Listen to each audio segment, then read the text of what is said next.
Hello, good morning, જય માતાજી, જય મા ખોડલ. કેમ છો બધા? ચલો, આજે ઘણા દિવસ પછી ફેસબુકમાં મેં લાઈવ કર્યું છે.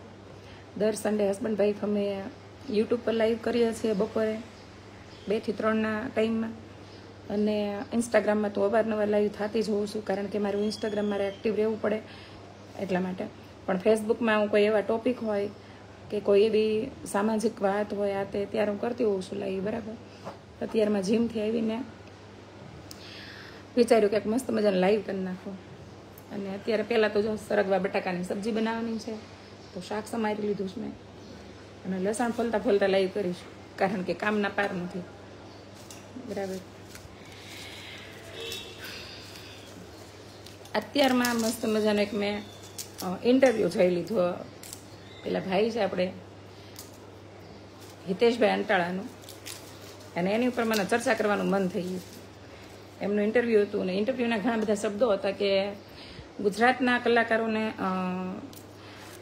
સાંભળવા જોઈએ, એને વારંવાર માફી ન મંગાવવી જોઈએ, અને 400, 400, 500 કિલોમીટર કાપીને તમારું મનોરંજન પૂરું પાડવા આવતા હોય વગેરે. દરેક માણસ સાવ સાચો નથી હોતો, દરેક માણસ સાવ ખોટો નથી હોતો, બરાબર. અહીંયા દરેક પોતપોતાની દ્રષ્ટિએ એને એમ લાગતું હોય કે હું રાઈટ છું, કારણ કે ભૂલો હંમેશા પીઠ જેવી હોય, જે આપણને ન દેખાતી હોય બીજાને દેખાય, બરાબર. તો એ વાત મને ગમી કે એમાં એને એવું કીધું છે કે તમારી લાગણીઓ દુભાઈ જાય છે, તો ગામમાં 5 માણસ એવા હોય જે આખા ગામનું લોહી પીતા હોય, તો એ લાગણી નથી દુભાતી. આપણું કુટુંબ હોય એમાં એક માણસ કાકો કે ભાઈ એવો હોય જે આખા કુટુંબનો હક ન લેવા દેતું હોય, તો એ તમારી લાગણી નથી દુભાતી. તો આ વાત મને બહુ સાચી લાગી કે ભાઈ ખરેખર વાત સાચી છે. તમારી લાગણીઓ દુભાઈ જાય તો બધીએ દુભાવી જોઈએ. એક જ વ્યક્તિ કે એક જ માણસ પૂરતી કે અમુક વસ્તુ પૂરતી જ ન હોવી જોઈએ. જે માણસને ખરેખર લાગણીની પરિભાષા, ઉચ્ચ પરિભાષા ખબર હોય કે લાગણી એટલે શું, એને તો કોઈક ટોન મારે તોય મજા ન આવે, તો એ વાત સમજી જાય, પોતાના આત્મસન્માનનો બચાવ કરીને અને પોતે ત્યાંથી નીકળી જાય અથવા તો વિરોધ કરે. તો લાગણીઓ જેને દુભાતી હોય એને દરેક જગ્યાએ દુભાવી જોઈએ. દેશમાં થતો ભ્રષ્ટાચાર, દેશમાં થતા રેપ, આજુબાજુમાં થતી કઈને ચુગલીઓ, આજુબાજુમાં થતો તમારી વાઈફ સાથે, તમારા ભાઈ બેન સાથે ઘણા નબળા પડતા હોય, બોલવામાં કોન્ફિડન્સ ઓછો હોય તે, તો ત્યાં વારંવાર એની સાથે થતો સ્કૂલ કોલેજ ઘણી બધી જગ્યાએ થતો અન્યાય, તો બધીએ તમારે એનો અવાજ ઉઠાવવો જોઈએ, વિરોધ કરવો જોઈએ. લાગણીઓ દુભાય તો માફી મંગાવવી જોઈએ. પણ આ તો આપણે કેવું છે ને, એટલે કહેવત નથી, ઢીલું હોય ત્યાં પોસું ભાળે ત્યાં બધા આંગળી મારે એવું. તો લાગણી ખરેખર દુભાતી હોય તો બધીએ દુભાવી જોઈએ. બીજા એમને એવા કંઈક શબ્દો હતા કે 400-500 કિલોમીટર કાપીને એ લોકો મનોરંજન પૂરું પાડવા આવતા હોય છે. મનોરંજન ફ્રીમાં આવતા હોય ને પૂરું પાડવા, તો સ્વાભાવિક છે.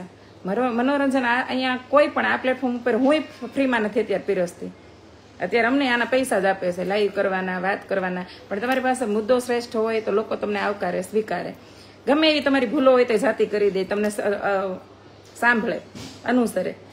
પણ તમે સતત તમારી વાણી વર્તનમાં ફેરફાર ન કરતા હોય, તમે તમારા વિચારોમાં કાંઈ ફેરફાર ન કરતા હોય, સતત તમે એક પ્લેટફોર્મ મંચ આપવા મળ્યું હોય, તેમાં તમને હાથમાં માઇક મળ્યું હોય, તો ભડકાઉ ભાષણ કરતા હોય, દેશને ગુમરાહ કરતા હોય, દેશના યંગ જનરેશનને ઇનડાયરેક્ટલી પ્રેરણા આપતા હોય કે તમારે આમ કરી નાખવું જોઈએ, તેમ કરી નાખવું જોઈએ, તો ભાઈ આને મનોરંજન અમે તો ગણતા જ નથી, બરોબર. મનોરંજન પીરસ્યું જ છે કે એવા કલાકારોને આજે પણ પૂજનીય, વંદનીય જ છે. ભીખુદાન ગઢવી છે, લલિતાબેન ઘોડાદરા છે, દિવાળીબેન ભીલ છે, પદ્મશ્રી એવોર્ડ આ બધાને મળેલા છે. તો આ લોકો છે કે જેને ખરેખર મનોરંજન કર્યું છે લોકોનું, કોઈ કન્ડિશન નથી રાખી. તમે તો હાલો મને એવા હોત ન્યૂઝ મળેલા છે તમારા ગ્રુપમાંથી કે ગૌશાળાના ડાયરા કર્યા, ત્યાં તમે 10,000 ને 15,000 હાટું થઈને બાંધી પીડાવો, એમાંય તમે જાતા નથી કરી કે. તો મનોરંજન ભાઈ શાનું ફ્રીમાં કરો છો? અને મનોરંજન કરવાનો કાંઈ એક જ રસ્તો નથી. માણસને મનોરંજન કરવું છે એ લોકો ઘરે બેહીને કરે છે, પણ આ બધી પ્રજાતિ છે જે મનોરંજનના મારફતે પોતાના મનની ભડાસ કાઢે છે. ક્યાંક અંદર ખાને થયેલા, પોતાની સાથે થયેલા કહીને કે દુશ્મનાવટ, પોતાના ઘરના ને વ્યક્તિઓને સંભળાવવા માટે તમને સ્ટેજ મળી જાય, તો તમે ઇનડાયરેક્ટલી આવું દરેક ઘરમાં થતું હોય. દેરાણી જેઠાણી બનતું ન હોય ને, એટલે એ સાસુને વચ્ચે રાખીને એને વાયા કરીને એને સંભળાવતી હોય છે, ટોન મારતી હોય છે. દીકરાઓને તૈયાર કરતી કરતી હાહુને ટોન મારતી હોય છે. આ ટોનની ભાષા કાઠિયાવાડમાં બહુ પહેલા વર્ષોથી, સદીઓથી હાલી આવે છે કે કોકને પેટમાં દુખે માથું પકડાવું કે આવું હોય, તો તમને સ્ટેજ મળી જાય, ત્યાં તમે ઇનડાયરેક્ટલી તમારા મનની ભડાસો કાઢો છો. તો આને મનોરંજનનું નામ ના આપવું જોઈએ. મનોરંજન ખરેખર તમારે કરાવવું છે તો તમે સાહિત્ય કલાકાર છો તો સાહિત્ય પીરસો, જે ઉજળા ઇતિહાસ છે આપણા દેશના એને પીરસો. તમે ભજનિક છો તો કઈ સારા એવા ભજન, તમારે તો ક્યાં ભજનની રચના કરવી પડે એમ છે. ભજનની રચના, પદની રચના, પ્રભાતિયાની રચના તો નરસિંહ મહેતા, મીરાબાઈ આ બધા કરીને ગયા છે, ગંગા સતી, પાનબાઈ. તો તમારે બેઠા ભજન ગાવાના છે અત્યારે કોઈ એવો ભજનિક જેને પોતાનું ભજન કર્યું 1-2 કલાકને બાદ કરીને અને એના પોતાના 1-2 સોંગ પોતાના ગાયેલા બાદ કરીને બધા ગાયેલા જ ગાય છે. હિન્દી ગીતને ગુજરાતી સ્ટેજ ઉપર ચડાવી દીધા છે, આવું જ કરે છે. આને કલાકાર કેવી રીતે કહી શકાય ભાઈ? છતાંય મનોરંજન કરવા વાળો વર્ગ જ્યાં સુધી આ મૂર્ખાઓને મળી જાય ને, આપણા દેશમાં મૂર્ખાઓની તાણ નથી, બરાબર? મૂર્ખાઓની તાણ જ નથી. ત્યાં સુધી આવા બધાના ગાડા હેલા જ કરશે. પણ જો ભાઈ હિતેશભાઈ એમ કહેતા હોય કે મનોરંજન કરાવવા આવતો હોય, તો હિતેશભાઈ અહીંયા કોઈ ફ્રીમાં મનોરંજન કરાવવા નથી આવતા. મનોરંજન કરાવતો હોય તો લોકો મનોરંજન કરે, બરાબર? પણ તમારી પાસે સ્ટેજ હોય ને તમારી પાસે માઇક હોય ને તમે મનોરંજનને સાઈડમાં મૂકીને તમે તમારા મનની ભડાશો ને ભડકાવ ભાષણ કરવા માંડો ને તો લોકો તમને માફી મંગાવે. દરેક કલાકને માંગવી નથી પડતી, અમુકને જ માંગવી પડી છે, બરાબર? અને રહી વાત ઈ કે લાગણી દુભાવવાની, તો એમાં હું 100% સહેમત તમારી યારે ભાઈ કે હિતેશભાઈ સુધી આ વિડીયો પહોંચાડી દેજો. હિતેશભાઈ સુધી મારો વિડીયો આસાનીથી પહોંચી જાય, કારણ કે એમના મિત્ર છે, એ મારા મિત્ર છે. પણ મેં આ વાત એટલા માટે આ પ્લેટફોર્મ ઉપર કરી છે કે આ પ્લેટફોર્મ ઉપર જ મેં એની વાત સાંભળી છે, બરાબર? પર્સનલી સાંભળ્યું તો કહી દે. કહેવાનો મિનિંગ એવો છે કે લાગણી દુભાતી હોય, એ વાત 100% સહેમત છું કે લાગણી જેની દુભાતી હોય એને દરેક જગ્યાએ દુભાવી જોઈએ, એક જગ્યાએ દુભાવી જોઈએ અને ત્યાં જ એનો વિરોધ કરવો જોઈએ. સોશિયલમાં હોય તો સોશિયલમાં, રિયલમાં હોય તો રિયલમાં, બરાબર? લાગણી એટલી બધી કચકડા જેવી ન હોવી જોઈએ કે તમને નાની નાની વાતમાં દુભાઈ જાય. ખરેખર લાગણીની પરિભાષા તમને સમજાઈ જાય ને તો રાષ્ટ્ર માટે કંઈ એવું થયું હોય તો લાગણી દુભાવી જોઈએ, સમાજ માટે કંઈ થયું હોય તો દુભાવી જોઈએ, તમારી બેન દીકરી માટે થયું હોય તો દુભાવી જોઈએ, વડીલો માટે કંઈ થયું હોય અને ખરેખર તમને સત્ય લાગે ને તો ત્યાં દુભાવી જોઈએ. પણ તમે આવડી વાતમાં તમે લાગણીઓ દુભાઈ જાય, એટલી બધી સસ્તી લાગણી. લાગણીઓની પરિભાષા બદલી નાખો, એ વાત હું સહેમત, પણ આ વાત બિલકુલ સહેમત નથી કે મનોરંજન કરાવવા આવે છે. મનોરંજન કરાવવા કોઈ ફ્રીમાં નથી આવતું, બરાબર? પ્રેક્ષકો પૈસા આપે છે તો પ્રેક્ષકો એવી અભિલાષા, એવી અપેક્ષાઓ રાખીએ કે તમે મનોરંજન કેવી રીતે કરાવો, હું પીરસો. સાહિત્ય કલાકાર હોય ને સાહિત્ય પીરસવું જોઈએ, ભજનિક હોય ને ભજનો પીરસવા જોઈએ, બરાબર? અને કોઈ હિન્દીનો ફ્લોક સિંગર હોય ને તો એને સ્ટેજ ઉપર આવીને પછી ઢીંચુક ડાન્સ કરાવે, તેમાં નવાઈની વાત નથી. જેવો જેની અંદર ટેલેન્ટ છે એવા એને શ્રોતાઓ મળતા હોય છે, બરાબર? આ કહેવાનો એ મિનિંગ છે મારો. ઘણા એવા એક લેવલે પહોંચો એટલે એક રિસ્પોન્સિબિલિટી બની જાય તમારી કે લોકો તમને સાંભળે છે, અનુસરે છે. તમારી પાસે બહુ મોટો લાખોનો ચાહક વર્ગ છે તો તમે એ લોકો સુધી એ વસ્તુ પહોંચાડો કે ખરેખર એને જરૂર છે. મેં ગયા લાઈવમાં એવું કીધું હતું કે આજકાલની છોકરીઓને શું થઈ ગયું છે ને ખબર જ નથી પડતી. આપણે જેને પૂછ્યું ને તું શું કહેશો, સ્ટડી કમ્પ્લીટ થઈ ગયું એટલે એમ કે હા, તો શું કરે છો ત્યારે એમ. તો કોઈ એવું નામ તો લેતી જ નથી. 25 વર્ષ વટાવેલી છોકરીઓને છેલ્લા 30 છોકરીઓને મળી છે, ટ્રીપ દરમિયાન મળી છે, મને રિયલમાં મળી છે. તો 27-28 વર્ષની છોકરીઓ છે તો એ કોઈ એવું નથી વિચારતી કે સારો છોકરો ગોતીને લગ્ન કરીને સેટ થઈ જાવ, મમ્મી પપ્પા છોકરો ગોતે છે તો એને હા ભણી દઉં, છોકરા ઉપર છોકરાઓ જોવે છે. અને તો એ વાતો તો એવી જ કરે છે કે મારે બ્યુટિશિયન બનવું છે, હું પાર્લરનો કોર્સ કરી રહી છું, મારે ફેશન ડિઝાઇનર બનવું છે તો હું સીવણ ક્લાસ કરી રહી છું, અથવા તો કોઈ એમ કે મારે સિંગિંગ કરવું છે. મને એમ થાય સિંગરોનો તો રાફડો ફાટ્યો છે અહીંયા નામીનું આપણે સાંભળ્યું એવા હોત એમ કે હું સિંગર છું, તમને ખબર નથી. અરે ભાઈ અમે સાંભળ્યા જ નથી તમને, અમે તમને જોયા તો નથી પણ સાંભળ્યા નથી. નકર એમ થાય કે ભાઈ તમારો નેહા કાકાનો અવાજ આપણે ખબર ભલે એટલું 3 ફૂટનું વાઠ્યું છે પણ આપણે એના સોંગ સાંભળવી છે હિન્દીમાં. ગુજરાતીમાં લ્યો તો ઘણા એવા બધા કલાકારો છે આજે એક ટોપ લેવલે પહોંચી ગયા છે, પોતાનું નામ બનાવી લીધું છે. તો તમે એ સિંગિંગ દુનિયામાં જવા શું કામ માંગો છો? અહીંયા તમને ખબર જ છે કે સિંગિંગની દુનિયા હોય ગમે એની હોય, ત્યાં બધી અત્યારે ભ્રષ્ટાચાર વ્યાપી ગયો છે. લાગવગ, ઓળખાણ, આ બધી વસ્તુ તમારા બુકિંગ થઈ ગયેલા શો હોય એ હોતે પોસ્ટપોન થઈ ગયા હોય. અને ક્યારેક વિચાર આવે કે આ બધું કરવું શું કામ જોઈએ? એક ચાન્સ એવો આપો, ખુદની અંદર ધગજ જગાવો, કુળદેવીને યાદ કરો, મમ્મી પપ્પાને મનાવો. તો મારે પોલીસ બનવું છે, મારે આર્મીમાં જવું છે, કે મર્યા પછી તમને લોકો યાદ કરે. આ બધા તો એવા પ્લેટફોર્મ છે જ્યાં તમારી એટલી ભૂલ થઈ જાય ને તો તમારું બનાવેલું સ્થાન છે ને એ હચમચી જાય. તમારી લોકો ભૂલ જ યાદ રાખશે. તમે આપેલું મનોરંજન, તમે આપેલો ભોગ એ યાદ નહીં આવે. અને આ બધામાં તમે જાણતા કોઈ સેવા નહીં કરો. એવું બનો કે જે દેશ માટે, હિત માટે કામમાં આવે. તો એ છોકરીઓને મેં મળ્યા ત્યાં બધીને આ જ વાત કરી કે તમારે કાંઈ નથી બનવું, તમે એક શ્રેષ્ઠ પત્ની માતા બની જાઓ એટલે તમારું જીવન સાર્થક થઈ જાય. તમને ભણાવ્યા છે તો તમે એક એવી જોબ કરો કે જો તમારા ઘરના બધાને પોસાતી હોય. અને મારું તો એવું માનવું છે કે મમ્મી પપ્પાની ઘરે તમારે કરિયર બનાવવાની જરૂર નથી, તમે તમારા સસરાના ઘરે કરિયર બનાવો. કન્ડિશન તમારે એવું લાગે મૂકી ગયો કે મારા મમ્મી પપ્પા એટલો ખર્ચો કર્યો છે, મારા મમ્મી પપ્પાની પરિસ્થિતિ વીક છે તો મમ્મી પપ્પાને હું એટલી હેલ્પ કરીશ. સાસુ સસરા એગ્રી થશે, નહીં થાય એવું નથી. પોતાની દીકરાની વહુ જોતી હોય, કોને વાલી ન હોય. એવું કરો. પરિસ્થિતિ પપ્પાને ઘરની મોળી હોય તો નબળી હોય તો તમારા માટે એને ભોગ આપ્યો હશે તો અમુક સમય એને હેલ્પ કરો. પણ જ્ઞાન મંજૂરી હોય તો તમારે કરાયા. ઘણી છોકરીઓની મેં રિસર્ચ દરમિયાન મને ખબર પડી, મેં સર્વે કર્યું કે આ છૂટાછેડા થવાના મોટા પ્રમાણમાં ખાસ કરીને અમારા સમાજમાં કારણ શું છે. તો મોટા ભાગના કારણ પેલું તો મોબાઈલ નીકળ્યું, બીજું એ નીકળ્યું કે એને જોબ કરવી હતી. તો પેલા હા ભણીતી સાસરિયાઓએ, પછી સાસરિયાઓને ગમતું નહોતું, કારણ કે એ સમાજમાં નહોતી રહી, વ્યવહારિકમાં નહોતી રહી શકતી, ઘરના કામમાં સહયોગી નહોતી બની શકતી. આના લીધે ઝીણા ઝીણા ડખા થયા, જેને મોટું રૂપ લીધું ને ડિવોર્સ સુધી પરિણમ્યું. ત્રીજું કારણ મેં જાણ્યું તો એની એવી અપેક્ષાઓ હતી, પપ્પાની ઘરે છૂટી નહોતી એટલે સસરાના ઘરે દબાણ કર્યું કે મારે આમાં કરિયર બનાવવું છે. પતિનો સાથ હતો પણ બીજા અન્ય કોઈ વ્યક્તિઓનો નહોતો, આના લીધે ડખાઓ થયા.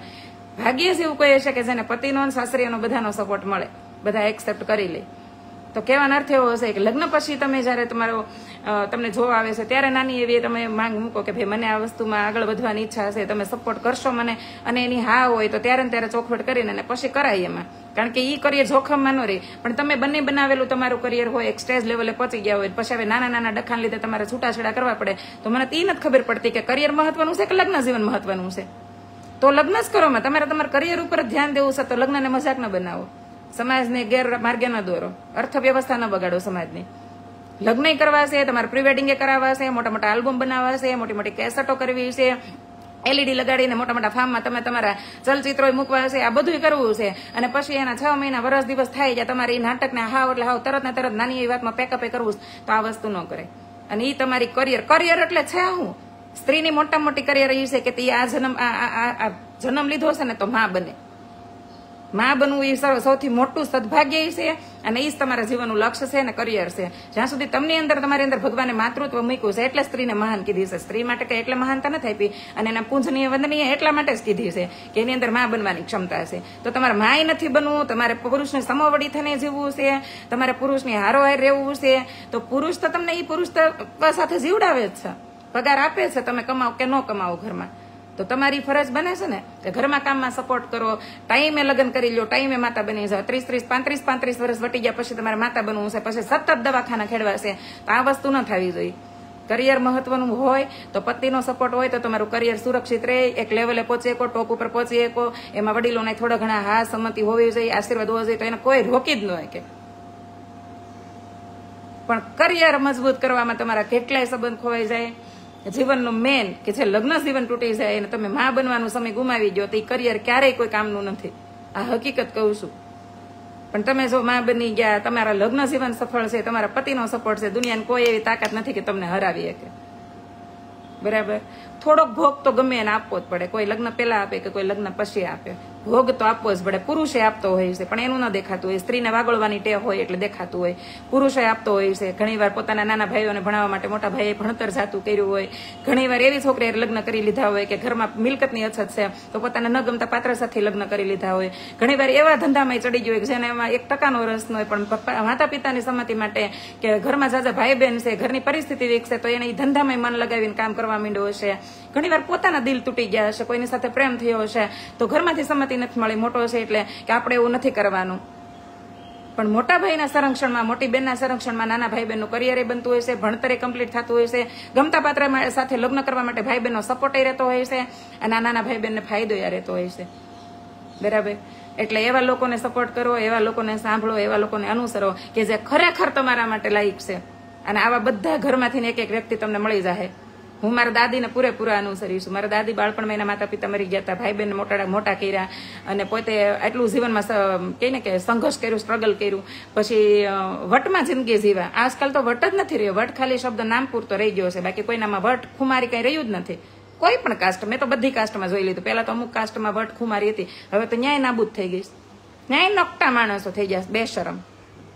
તો વટ તો હોવો જોઈએ, પણ વટ કેવો હોવો જોઈએ કે વટ ખરેખર કઈ જગ્યાએ કરવો ને એની ખબર હોવી જોઈએ. અગર ભાઈ બેન હારે વટ કરવો એનો કોઈ મતલબ જ નથી. અને કરવો હોય પછી શાક સુધી કરવો, પછી બેન મરી ગઈ ત્યાં કળપણા લઈને જવું એનો કોઈ મતલબ નથી. ભાઈ મરી ગયો પછી એના પાણી ઢોળમાં જઈને ખાલી ગામને સારું લગાડવાનું એનો કોઈ મતલબ નથી.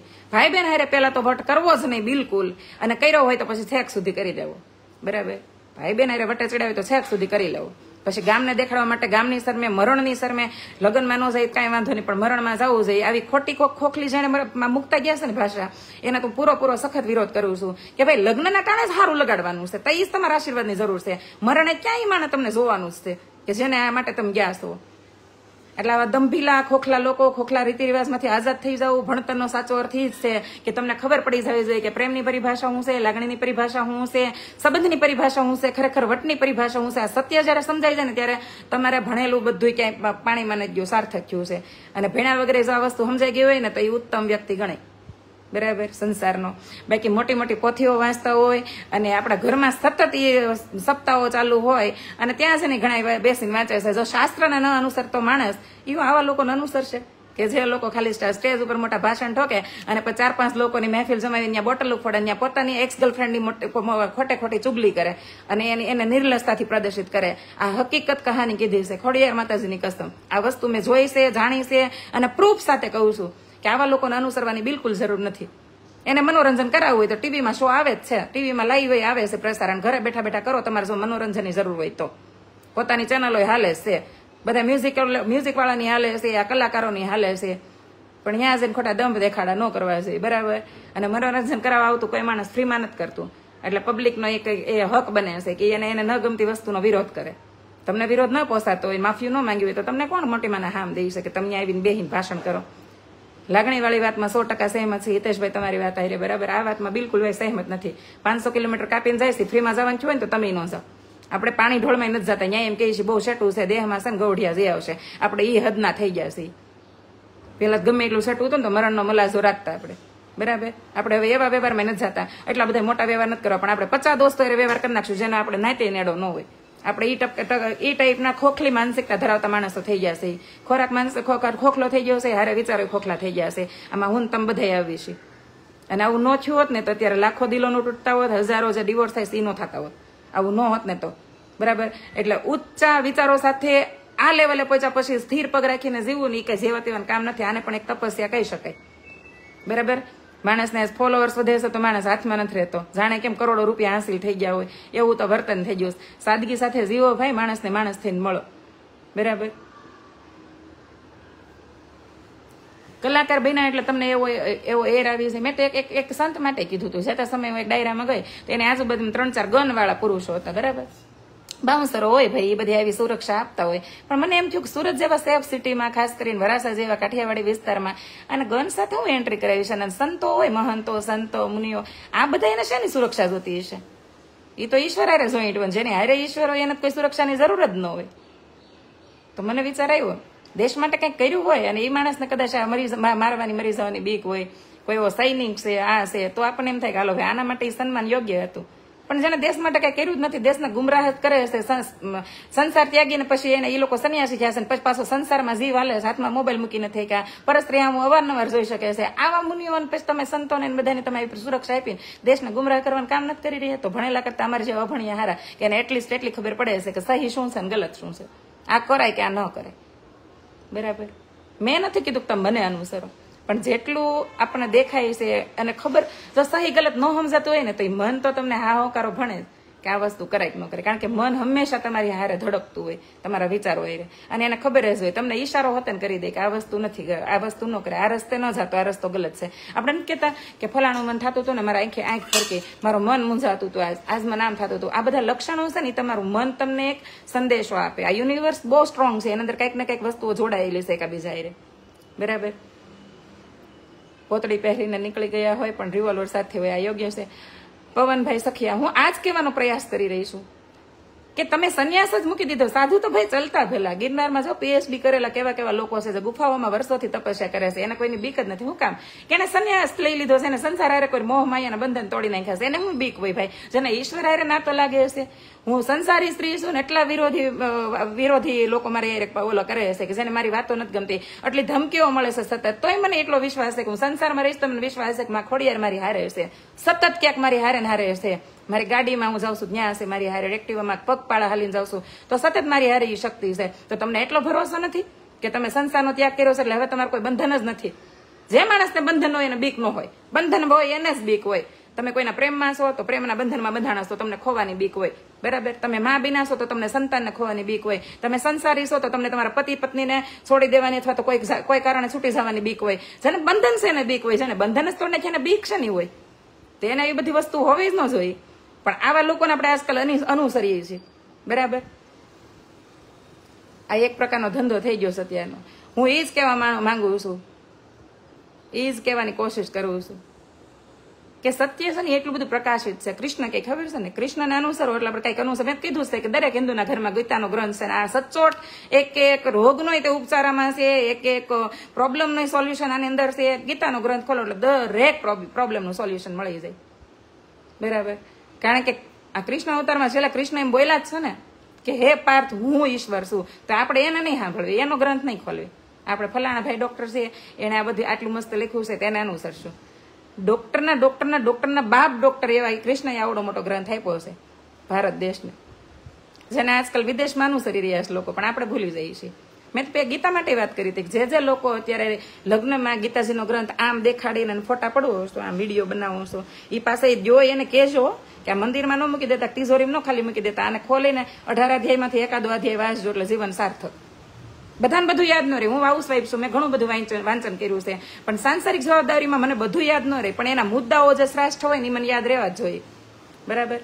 પીપળાનું ઝાડ જયારે કાપીને તો આપણે યાદ રહેવું છે કે કૃષ્ણ એમ કહે છે કે ઝાડમાં હું પીપળ છું. બરાબર? જયારે આપણે એશિયા પર્યટકો જાય છે સિંહ જોવા આપણે જુનાગઢમાં, તો યાદ રાખવું કે ભગવાન શ્રી કૃષ્ણ કહે છે કે પશુઓમાં હું સિંહ છું.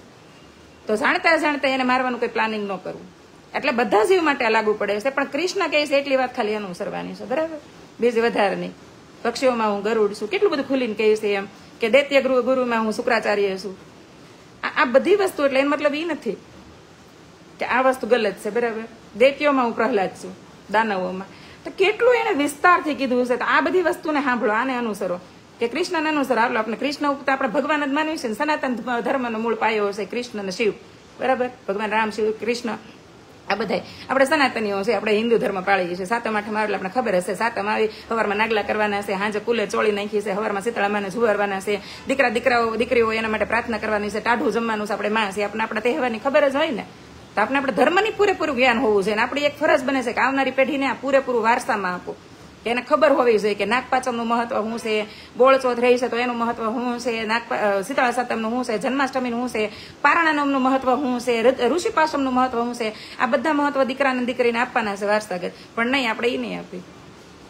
ભણાવો, મેં હંમેશા કીધું છે ભણાવો. હું ભણી નથી તો આજકાલ મારે ઈમેલ ચેક કરવાના હોય, મારું આમાં પેમેન્ટ આવ્યું ક્યાંક અટવાનું હોય તો મારે મારા કૃષ્ણનો સહારો લેવો પડે છે. હું અટવાઉં છું, મને એમ થાય છે ખાલી આમાં ભણતર ભેળ્યું હોત તો આજ કંઈક મારો દિવસ જ કંઈક અલગ હોત આજનો. બરાબર? કે આજે હું જે જીવી રહી છું કંઈક એક અલગ લેવલ, અલગ મુકામે હોત, પણ જે નથી થયું એની ઉપર મને રંજ નથી. તો ભણતર મહત્વનું છે. એટલું જ આપણા શાસ્ત્ર, એટલું જ આપણે આ બધી વસ્તુ જે રીત રિવાજ છે એ પૂરેપૂરા સંતાનોને આપો. કે આપણા કુળદેવી છે આ ગામડે બિરાજમાન છે, આપણા હુરાપુરા છે આ ગામડે બિરાજમાન છે, એના નિવેદ આ ટાઈમે થાય છે, આ તિથિએ થાય છે, એના આ નિવેદ થાય છે, એના એટલા નિવેદ થાય છે, અને આપણે અહીંયા છેડાછેડી છૂટે છે. એવું બધું જો કે એવા નોર્મલ વસ્તુ લગભગ ખબર જ હોય, પણ એને એ વસ્તુ શીખવાડો કે જે ખરેખર એને શીખવાડવાની છે. કથાકારો, સાહિત્યકારો એ તમને એ નહીં કહેવાય, કારણ કે એને પોતાના વંશનું ખબર હોય, એને તમારા વંશનું ન ખબર હોય. એ પીરસેલું જ આપે છે, એ પોતાનું કાંઈ નથી આપતા. વીરરામવાળા માટે હંમેશા સપાકરું ગવાય. કોઈ સેવો મરદનો દીકરો કે એના માટે અત્યારે સપાકરું થાય. સરદાર વલ્લભભાઈની પ્રતિમા માટે હજારો વાર બોલાશે. એવો કોઈ પટેલનો દીકરો અત્યારે એવો છે કે જે સરદાર વલ્લભભાઈ જેવું મનોબળ મક્કમ રાખે. એકાદ બે આવ્યા હતા 2-5 વર્ષમાં, એ તે પોલિટિક્સમાં ખપી ગયા. એટલે આવી મક્કમ મનોબળ વાળા માણસ હોય ને એને અનુસરો, એને પૂછો, એની વાત સાંભળો. બરાબર? બાકી એવા કોઈ વ્યક્તિ નહીં કે જેના દાખલા હોય ત્યાં સમર્થ થઈ ગયા છે. એને પોતાના જીવન સાર્થક કરી અને પોતે એવું જીવી બતાવ્યા છે. એટલે એના ઇતિહાસ વાંચો, ન વાંચો, એને એ લોકો ગાવ કે ન ગાવ સ્ટેજ ઉપર, એ તો પોતાની મહાનતા સાબિત કરીને વયા ગયા છે. અત્યારના વર્તમાન સમયમાં આવા કોઈ માણસો થાય, વિરલા પાકે તો એના માટે ગાવું.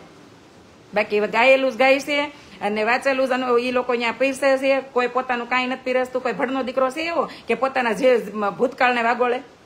એકવાર સ્ટેજ ઉપર માઇક લઈને કયો કે મેં એટલી છોકરી અરે રિલેશનમાં રહ્યો છું, કેટલી છોકરીઓના જીવન બરબાદ કર્યા છે, કેટલી છોકરીઓને મેં હેરાન કરી છે, એવા 1-1 કલાકને ઓળખું જ્યાં ક્યાં હું કર્યું છે. તો એ કેમ નથી પીરસી એકતા? જે માણસ સચ્ચાઈ પોતાના જીવનની ન કહી શકતો હોય એ માણસ બીજાનું બીજું કહીને તમે એને અનુસરશો.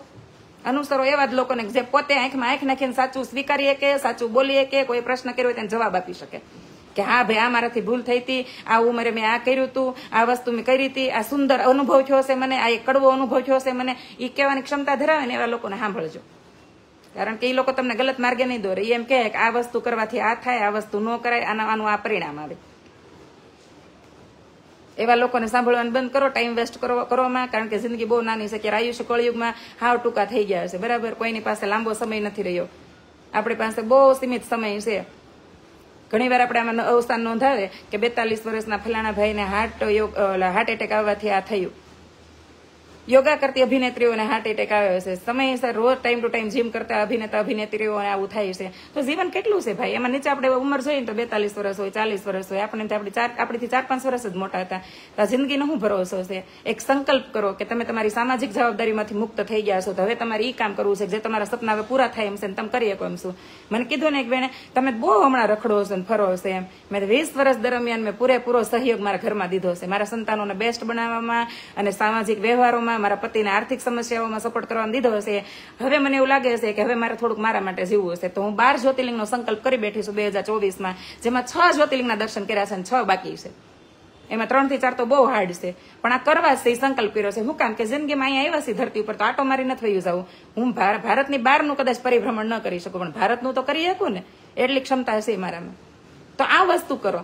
એવા જગ્યાએ પૈસા તમારા બંડલના બંડલ નોટો ઉડાડીને ન વેડફો કે જે માણસને તમે જાણતા એવા લેવલે પહોંચાડી ગયો છો કે જે આગળ જઈને તમને નુકસાનકારક છે, પછી તમારે એનો જ વિરોધ ને એની જ માફી મંગાવી પડે અને એનો વિરોધ કરવો પડે. એની કરતા એ પૈસા છે એના માટે તમે તમારું જીવન થોડુંક જીવો. એવી જગ્યા જો કે કેટલા સરસ આપણા દેશમાં ઝરણાઓ, પહાડો, મંદિરો, કેવી ગુફાઓ, કેવા ઇતિહાસ, કેવા શિલ્પકારોએ કેવા શિલ્પ મૂર્તિઓ કંડારીને મંદિરો બનાવ્યા છે. કેટલો ભવ્ય ઇતિહાસ છે જે જોવાય. રામેશ્વર જાઓ તો અહીંયા ભગવાન શ્રી શિવના દર્શન કરો. સોમનાથ આપણે ગુજરાતમાં રહીએ ત્યાં તો આસાની જ જઈએ કરી. જુનાગઢમાં જાઓ, કિલ્લાઓ, ઉપરકોટ, આ બધું ફરો, ઇતિહાસને જાણો, એવું બધું કરો.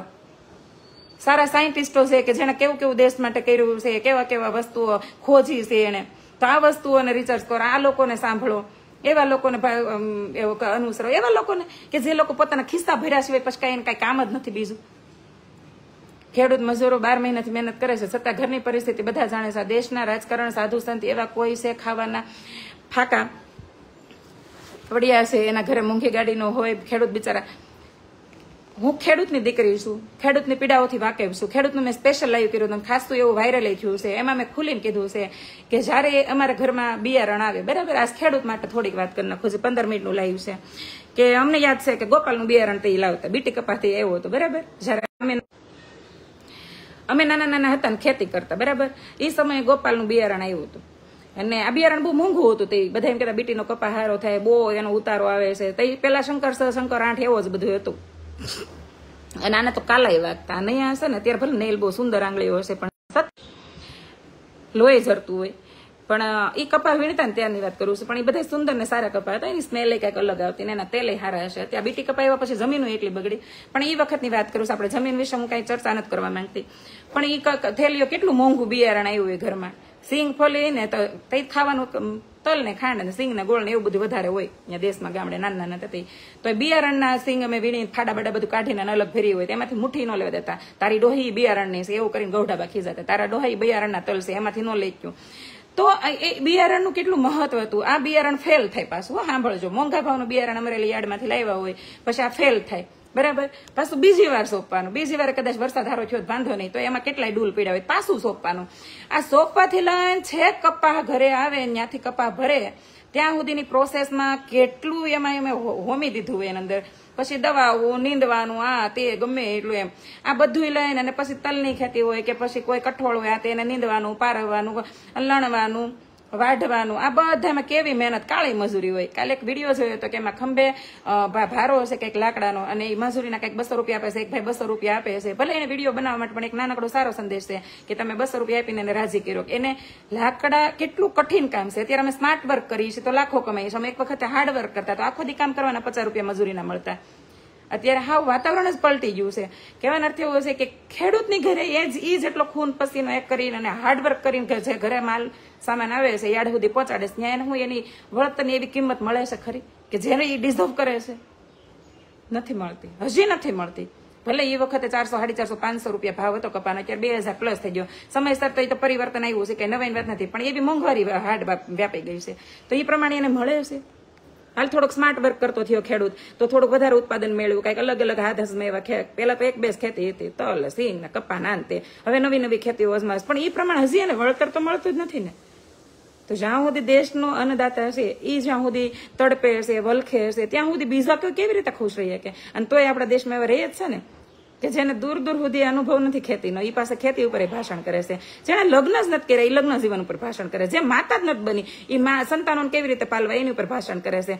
જેને જીવનમાં કોઈ વસ્તુનું સ્ટ્રગલ નથી કર્યું એ સ્ટ્રગલ કેવી રીતે કરવું એની ઉપર ભાષણ કરે છે. અને આપણે પાસે અનુસરીએ છીએ એવા લોકોને, એના લાખોમાં ફોલોવર્સ બનાવીએ છીએ, લાખો કરોડોની કમાણી કરી દઈએ છીએ, અને મૂર્ખ લોકોની ટોળી આવા મૂર્ખાઓને રાજાઓનું સ્થાન આપી દઈએ છે. બોલો, વિચાર કરો, આપણને વિચાર આવે. ખેડૂતના દીકરા સિટીમાં રહીને ખેડૂતનો વિરોધ કરતા અમે જોયા. મેં જોયું છે મેં, બરાબર, આ વસ્તુ મેં જોઈ છે. હું ખેડૂત દીકરી, મને ખબર છે. તલ વાઢીને પછી એના ઉભડા જયારે આપણે વાળવા જઈ તે નીચેથી કેટલા જીવ જનાવર નીકળે. તો આપણા બાપા એવું નથી બીવરાયું કે કાન ખજરો નીકળશે કે નીચેથી વીસી નીકળશે. માંડવીના પાથરા પીડા હોય, ઉપર વરસાદ થયો હોય તો નીચે 2-2, 3-3, 4-4 વીસી કાયરા નીકળે. તો આપણે દાંતડાને અણીયાથી નામ કરીને અને એ ભારો આપણે પુગાડવી છે ને ઓપનર સુધી. તો એમ દીકરીને નથી શીખવાડ્યું કે બી જવાનું છે. તો આવી દીકરીઓ અત્યારે આમાં એવું વિચારે છે કે આપણે હવે બ્યુટિશિયન બનવું છે. મારું તો એવું માનવું છે કે બ્યુટિશિયનના પીસડા કોઈને મારવાના જ ન હોય. હાલો, તમારો સમય નબળો છે, તમારે કરવું પડે એમ, પણ તમે સદ્ધર પરિવારમાંથી છો, સારા પરિવારમાંથી છો, સુવર્ણ કાસ્ટમાં તમારો જન્મ થયો છે, તો તમે એવું કાલ મને કોઈ એમ કીધું તમે આરબીના 2-3 વિડીયો બનાવ્યા છો, આરબીમાં તમે જોબ કરો છો.